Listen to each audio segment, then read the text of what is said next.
So I'm Andrew Russell. I'm one of the board members of Humanist UK.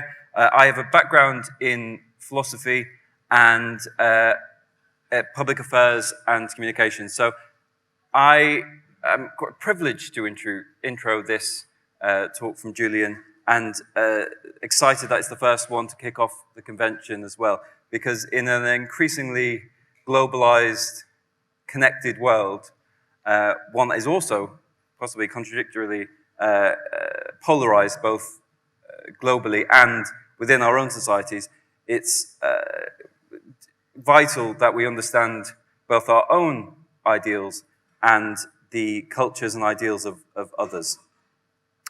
So, hopefully, this will be a chance for us all to evaluate our own humanisms, learn about the humanisms of others, and yeah, let's maybe do some Q&A afterwards. So, the only brief introduction, as many of you would have seen Julian last night, is obviously he's the third time you've spoken? Something like that. And I'm interested in why this theme is the one you chose this year. But for those who don't know Julian, he is the author or co-author of over 20 books, including How the World Thinks, How to Think Like a Philosopher, Virtues of the Table, which we discussed earlier. I coincidentally set up an interview for over a decade ago, so it's a nice round circle there. Founder of the Philosopher's Magazine, academic positions at the IPPR and Demos and all fantastic institutions. He's also a patron of Humanist UK. So without any more, Julian. Thank you very much indeed, Andrew.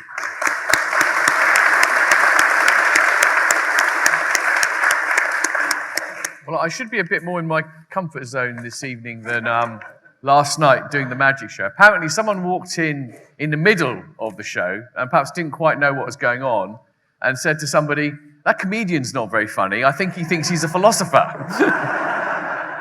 So there you go. And that's the biggest laugh I'm going to get all afternoon, I can tell you. So anyway, it's great to be here. So the subject I've got today is global humanisms. And actually, I kind of road tested this. I did a lockdown talk for the Association of Black Humanists on this theme. And the talk I'm doing today is somewhat adapted from that. And it's interesting, as I say, we do live in an increasingly globalized world. So I think it's worth thinking about what does humanism mean globally? What could it mean globally? And are there any ways in which perhaps our conception of what humanism is too framed by our more parochial local concerns? So if you just start by thinking about, what is humanism, these are a few definitions. I don't think this is on the very latest up-to-date Humanist UK website, but this is one that was fairly recent there. And I've highlighted some of the key words. Non-religious people who have believed that this life is the only life we have, that the universe is a natural phenomenon with no supernatural side, and that we can live ethical and fulfilling lives on the basis of reason and humanity. They have trusted to the scientific method, evidence, and reason to discover truths about the universe and have placed human welfare and happiness at the center of their ethical decision-making. It's quite a comprehensive definition, I think. And I think that you'll recognize a lot of the themes in there as quintessentially, non-controversially humanist ideals. If we move on to the Concise Routledge Encyclopedia of Philosophy, same kind of ideas. A commitment to the perspective, interest, and centrality of human persons, a belief in reason and autonomy as foundational aspects of human existence, a belief that reason, skepticism, and the scientific method are the only appropriate instruments for discovering truth and structuring the human community, and a belief that the foundations for ethics and society are to be found in autonomy and moral equality. One more, Humanist International. I'll just give you some of the key words. Democratic, ethical, an emphasis on rights and responsibility. Ethics are based on human and other natural values. Reason, free inquiry, non-theistic. Okay, so if we sum it up, what do we got? I think there are a few key things we get here. It's non-religious. That seems to be one of the key features. Naturalism. So it's based in an idea that the natural world is all that there is. There are no ghosts, spirits, or other supernatural entities. There's one life. Oh, I've lost it completely. One life. And then one life, which has just been ended for the slides. I'll tell you what, I'll continue. I've got it on my phone in case of a. So you won't be able to see this anymore, but I'll be able to see what I'm doing anymore. Okay, all right. So we got the one life. Is it also visible on the screens here? Is it gone? No, it's gone. Ethical. So the key point there is, that we have this basis on ethics, which I think a lot of people, when people think about sort of non-religious traditions, it's amazing to me how often they still don't get the fact that there can be a strong ethical commitment without any religious commitment. A real emphasis on reason, the scientific method, and evidence. This is really very core indeed. Okay, and then, this improvisation isn't working very well here. A basis on human capacities, welfare, and happiness, and autonomy, democracy, and free inquiry. And finally, this idea of moral equality, that we're all equal. Every human life is equal, of the same value. Now, if I was to say, does that kind of remind you of anything, as a list, if you could see the list, you'd perhaps recognize it. And what it reminds me of is quite straightforward. The European Enlightenment. A lot of these values that the humanist movement promotes are pretty much, oh, there we go, we're back. They're pretty much sort of copied from the Western European Enlightenment. Now, that may not be any particularly bad thing, right? What's the problem with that? The whole point about the Enlightenment was that it was an aspiration to try and achieve sort of universal knowledge, which was separated from, parochial and nationalistic and religious traditions.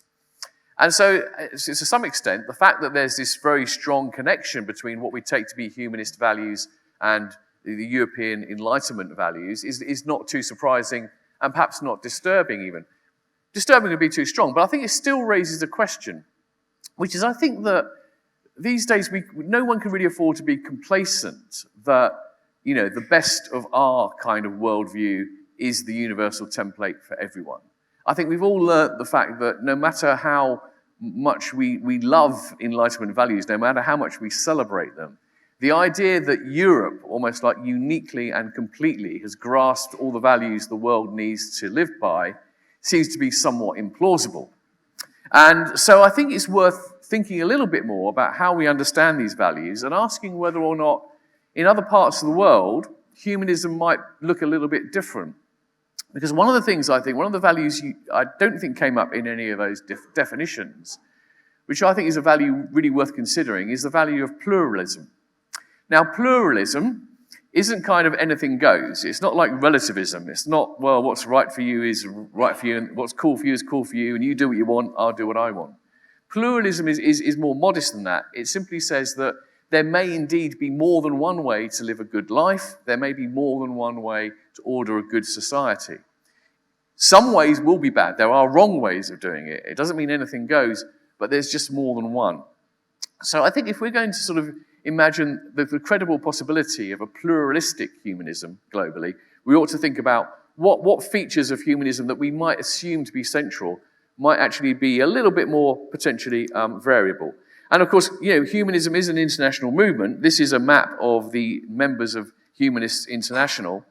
Although, again, it is striking, though, that there's a huge cluster, obviously, in Western Europe in particular, and parts of North America, not all of them. They're big parts of North America without any kind of organizations there. And that partly reflects the history, it partly reflects economics and development and so forth. But I think you can see if humanism does aspire to be more global, it can't just expect to just export the kind of dominant European version of it. So if you ask what is Western humanism, I think, this sums up, if you were here last night, this was our slogan, the idea of the autonomous rational self. I think that Western humanism borrows from the Enlightenment the central idea of the individual as being, the basic carrier of reason, freedom and action, and that the individual is placed at the center. So the individual is primary, and we see that reflected in many things. So one thing is that democracy is seen to be most evidently the best form of government, because the point about democracy is one person, one vote, the absolute equality of individuals, and it's the individual choices which essentially determine how society is governed. It's kind of that that bottom-up model where we start as individual atoms, citizens, and then we choose our form of government. There's an emphasis on thinking for yourself. Thinking for yourself is taken to be, the prime duty of any good rational person. Don't take things on trust, think for yourself. And individual rights are very important. So, of course, a lot of humanist campaigns over the years have been based around trying to increase individual rights. And I don't think I could think any of those, and I'm not suggesting any of those campaigns are misplaced, by the way. But it's interesting that is a key emphasis. And this thing, which is perhaps a more subtle thing, is there are no moral distinctions between individuals. It might almost go without saying that if you're promoting equal rights, that means that there are no morally significant distinctions between people depending on their religion, their sexuality, their age, their gender, whatever it might be. A second key feature of this Western humanism, I think, has a narrow conception of rationality, and I'll say more about that later. We emphasize the idea of reason as being primary, and I'm absolutely on board for that. I'm a big fan of reason, as you might have guessed.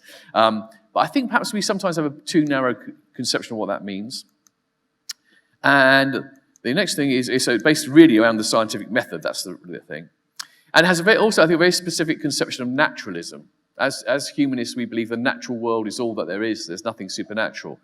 But if you pick away at what naturalism means, I think it can be a little bit more complicated. So let me have a little look a little bit further at this. Now, what made me really think more about non-Western ways of thinking was that I wrote a book a few years ago on global philosophy called How the World Thinks. And I wrote it out of kind of embarrassment because I had, classical Western education in philosophy, which was almost all Western philosophy, pretty much 99.9% Western philosophy.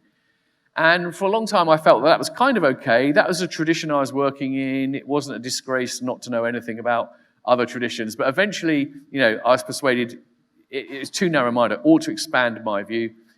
Also, and quite fortunately, there wasn't a book, a single-volume readable book that other people could read if they wanted to know about global philosophy. So great opportunity. I had to pursue a project to write a book that needed to be written. So that's a perfect balance for me. And one of the things in researching that book that I came across, which has remained the single most useful thing, was this book called Intimacy or Integrity by a philosopher called Thomas Kasulis. And Tom Kasulis works in sort of Japanese and Western philosophy.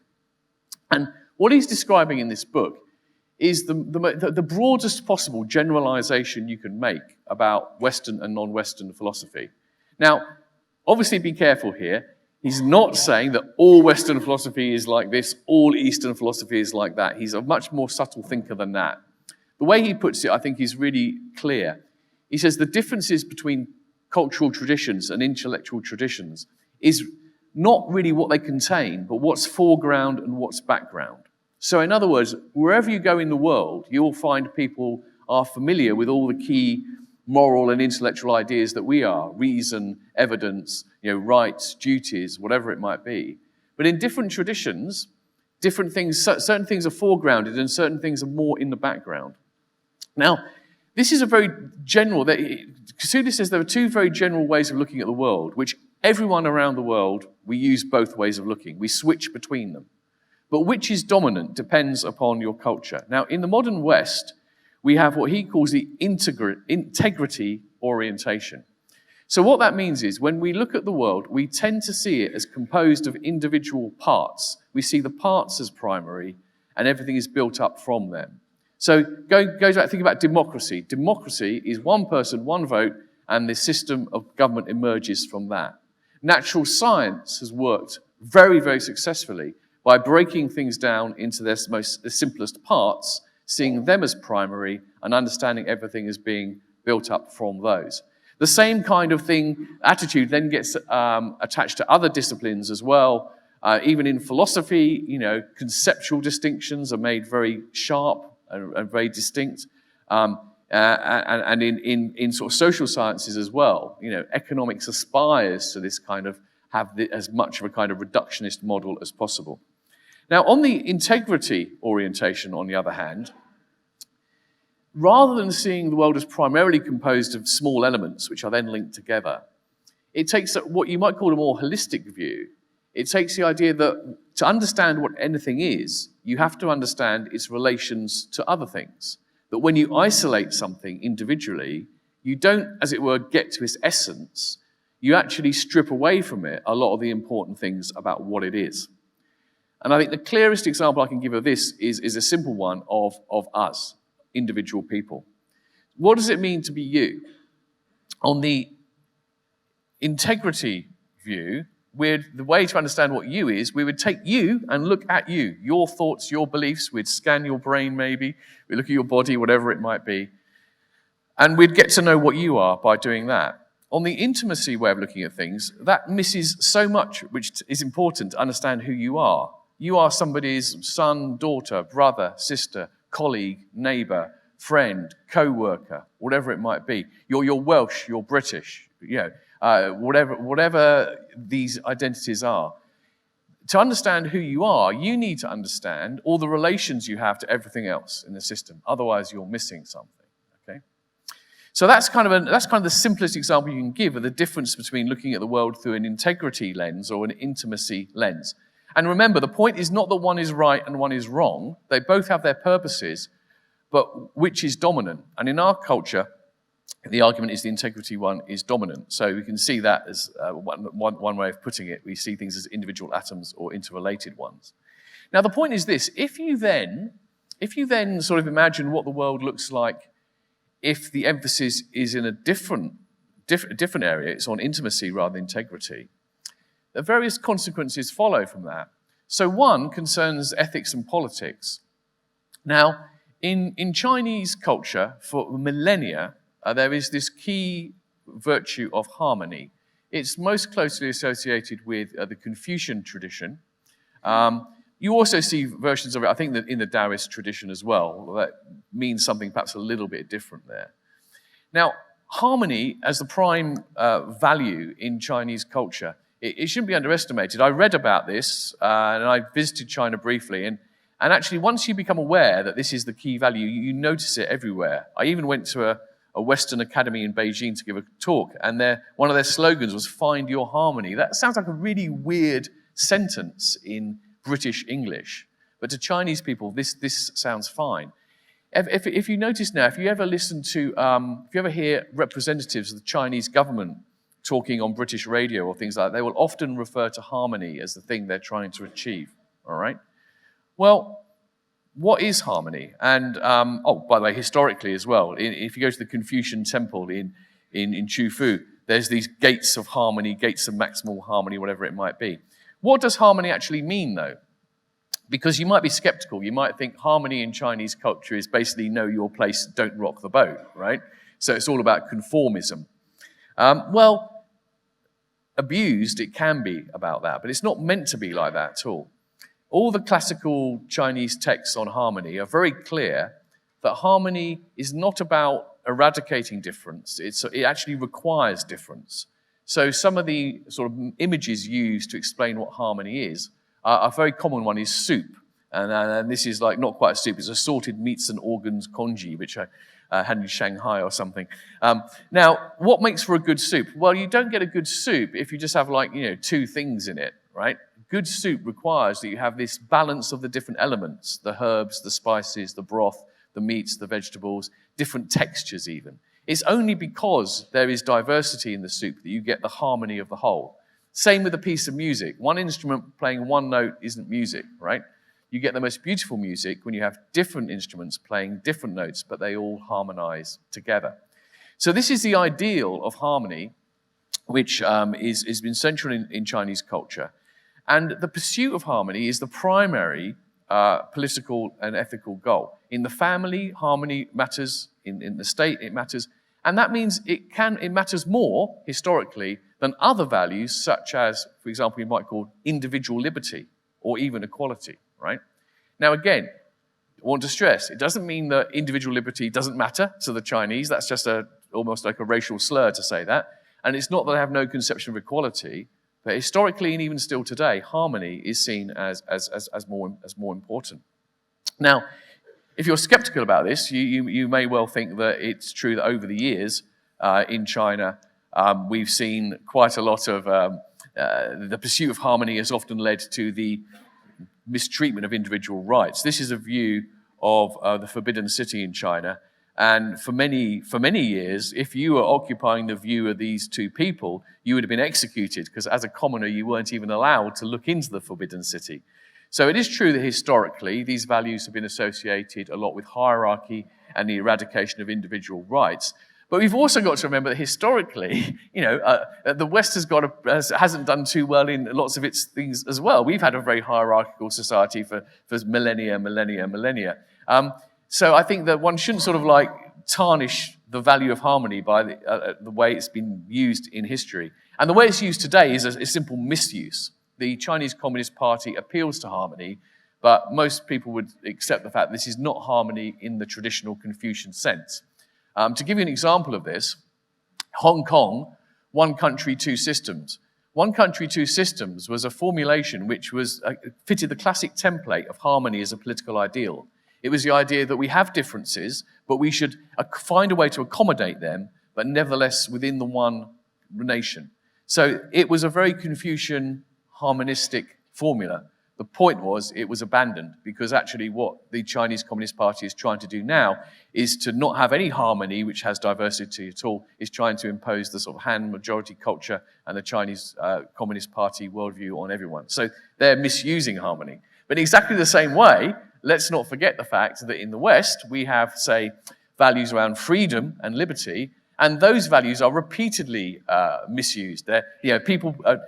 Politicians are constantly saying they represent liberty, they represent freedom, whatever it might be, and they're misrepresenting it. So we shouldn't allow the fact that these values are misrepresented and abused to recognize the fact there's something in them. And I think there really is something in them. So first of all, I think there are two values of understanding this a bit better. One is that you understand these other cultures a bit better. So when you're looking at East Asian culture, you can understand the fact that it's not what's wrong with these people, don't they understand the value of liberty and freedom, etc., etc. No, they do, but they also have this value of harmony. And we can actually see the importance of that. We can see the value of it. Harmony, actually, if you think about it, it's a word we hardly ever use, but it is what we want. Who is against a harmonious society? We do want a harmonious society. And I think a lot of the time, we would be happy to say that sometimes you have to do things that will keep harmony, even if that means sacrificing a few other values, right? Classic example I think a lot of people would agree with. If you try and impose democracy on a Middle Eastern country by invading it and bombing it and everything, is that really worth it if the disharmony, to use that understatement, is created as a result? A lot of people would say it would have been better to have held back on the ambition for greater democracy and freedom in Iraq, because the price in terms of the loss, the even worse harmony was too high. I'm not saying that's a verdict everyone would agree with, but it's certainly arguable and it's certainly credible. And then you look at your own culture and you think, well, okay, we don't talk about harmony. Maybe we should. Maybe we should be thinking a little bit more about harmony. Maybe sometimes a lot of the conflict and division we have in society today is because we're encouraging people to assert their rights to demand what they want as individuals in this society. And people want different things. And this means we've just got a very fractured society where people are fighting one another. Maybe if we valued harmony a bit more, we'd be a little bit more willing to sort of tolerate a little bit more difference and not to sort of go for broke and have a winner-takes-all majoritarian democratic outcome. So I think there's stuff of value there to think about.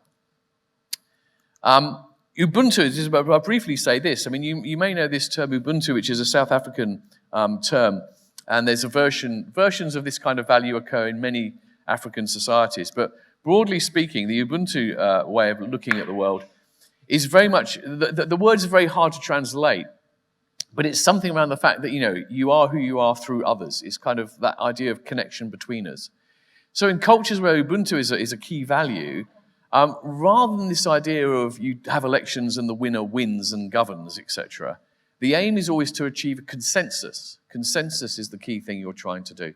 And that means people learn to compromise. People come into the room with different views, and it's not that they all change their minds, all agree, but at the end they agree they have to agree, and therefore when the final decision is made, everyone is on board from it. That's a very different way of making decisions as a community or a government.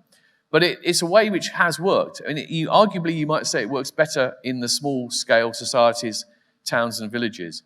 But actually, the Ubuntu methods were used a lot at the Durban Climate Change Conference many years ago, and a lot of commentators attributed that to a lot of its success. Another challenge, I think, to our kind of our conception of humanist values is this idea that equality means there are no moral distinctions between people. Now, in Confucian thought, one thing people know about it is this idea of filial piety, that it's hierarchical, that it's all about, the children obeying their parents and the elder son having certain status. Well, again, the traditional Confucian values are indeed like that. But again, I have to remind you that not so long ago, British families were extremely hierarchical, and the father of the house had the last say, and et cetera, et cetera. So again, we shouldn't sort of pretend that in our culture we've had these sort of totally non-hierarchical, child-centric ways of looking at things. But the key point about the Confucian ideal is not these specifics about old-fashioned relations. It's a more broad idea that, and this scholar called Roger Ames calls it role ethics. It's the idea that to think about ethics, we do not have the same rights and responsibilities. The rights and responsibilities we have depend upon our role, perhaps in society, in our family, wherever it might be. Now, in a way, once you say that, it sounds quite obvious. Parents have different duties and obligations to non-parents, and children don't have the same rights as adults. When you become perhaps very elderly, there are other obligations society owes you, which perhaps it didn't owe you before, whatever it might be. So if you think about it, it's very obvious that the duties and responsibilities and rights we have depend upon which role we have in our community, our family, or our society.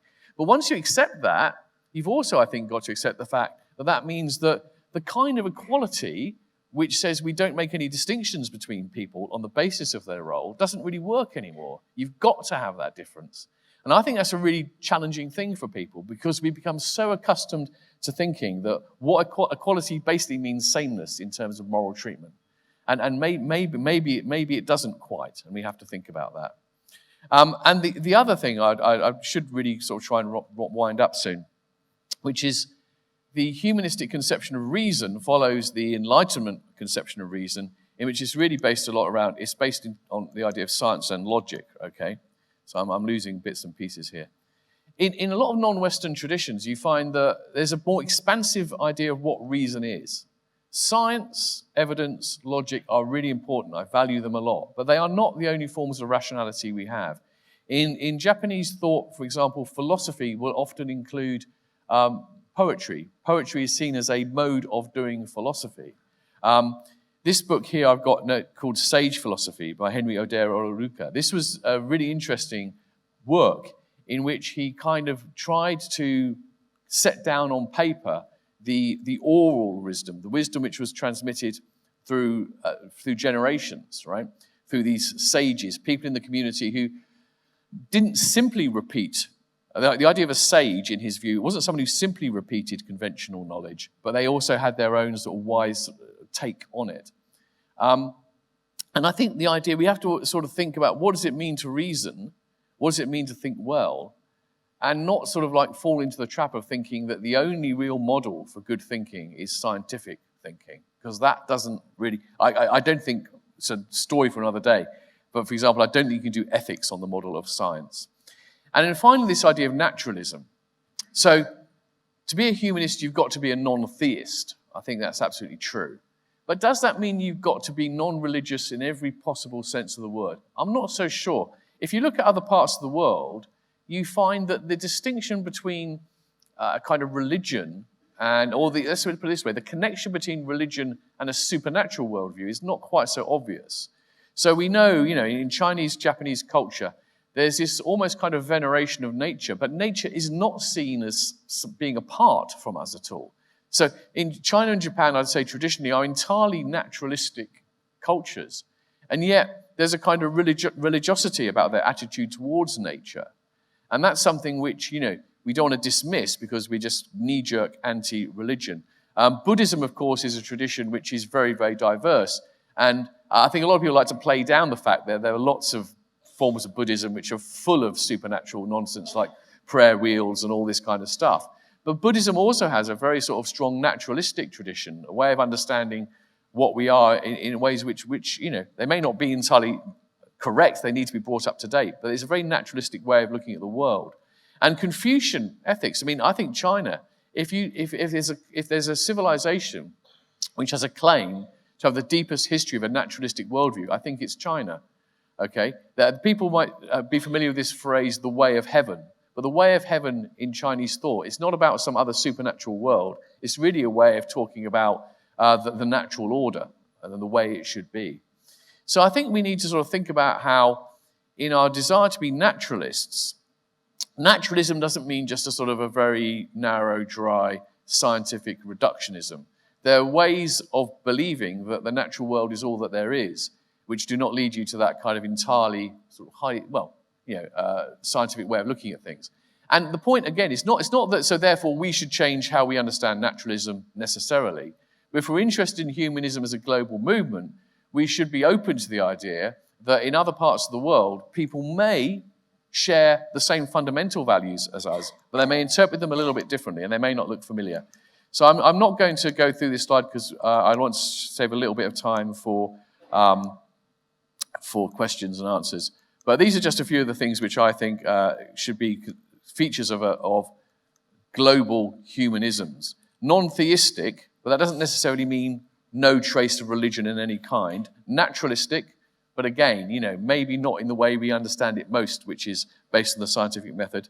Ethical, obviously. Questioning, reasoning, thinking and inquiring, but again, using more methods than just perhaps the standard textbook science and logic. A pluralist commitment to flourishing. I think we need to accept the fact that there's more than one way to order society, as I said at the beginning.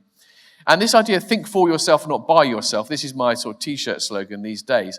And what I mean by that is that, you know, thinking for yourself is important, but I think that when you take this idea that human beings are essentially interconnected with each other, and you can't understand what we are without thinking of how we connect to each other, that also relates to our rationality. I think evidence shows us that we actually do think a lot better when we think collectively in groups. When we're left to think purely by ourselves, we often make mistakes. And also equality without sameness. That's perhaps raises the biggest question mark of all of what I'm saying here. What does that mean in practice? Well, we just need to be thinking about the possibility of what that means. Okay? And so I will stop there, so we've got a bit of time for questions. But thank you so much. Cheers.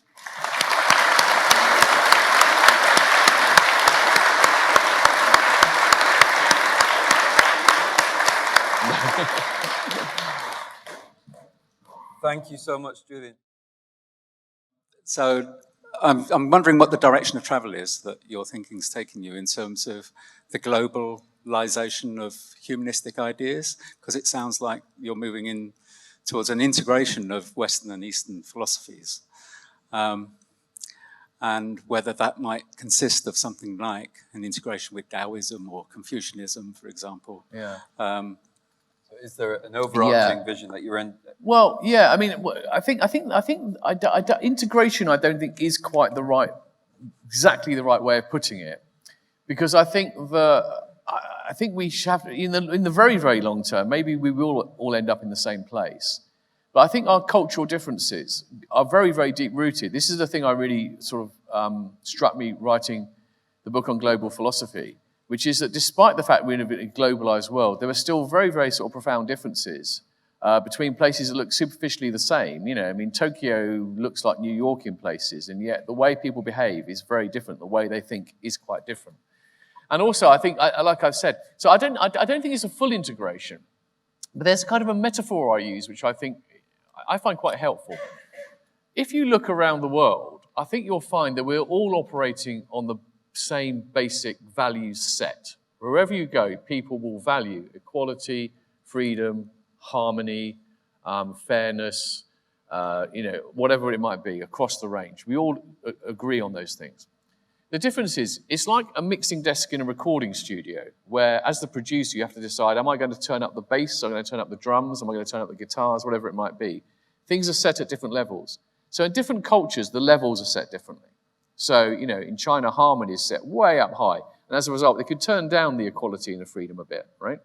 And we have it at different settings. Now, I think the point is that if you kind of understand global ethics and values in that way, it gives you a way not of making everyone sort of like forcing everyone to choose the same settings, but it enables us to perhaps, understand each other and also tweak our own settings a bit. So maybe instead of having these horrible clashes between cultures, we can kind of like learn a little bit from each other, make a few adjustments, particularly when it comes to international relations and trade. A lot of the time we have to come to agreements with how we're going to operate. Multinational companies like McDonald's have to decide how they're going to operate around the world, and they can't expect to have, they have to accept the fact that there are different value sets in different countries. But by seeing this kind of dashboard of the same set of values at different levels, we can learn to accommodate those differences a little bit better. So that's the most optimistic short to medium term thing I can think of. And just, well, I thought it was a bit telling, because obviously one of the words that was highlighted as potentially a focus for Western thinking is integrity. And then obviously the question came, are we aiming towards integrity? But as you said, this is a presumption that we are potentially bringing to the question rather than... Well, in a way, I think that's possibly true. We have this kind of like, for want of a better word, reductionist kind of mindset. So, so if we're thinking about the problem of global ethics, then the natural assumption is, well, we must be able to boil it down to a few core key principles, which then everyone can share, right? Well, that's an assumption. Why think that? If you accept, if your starting assumption is rather that everything is situated, everything is what it is in terms of its relations to other things, then the idea that in one part of the world you're going to end up with exactly the same kind of values as another part of the world is like ignoring the fact that the history and the culture and the connections are totally different there. So I think, there's a kind of the very assumption that we should be heading for the same thing is part of that reductionist sort of mindset, if you like. And just to throw it out there, because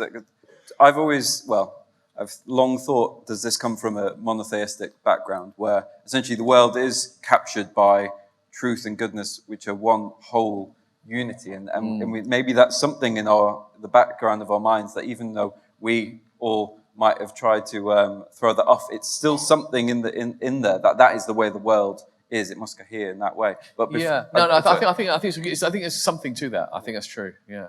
So it's here, the mic. Thank you.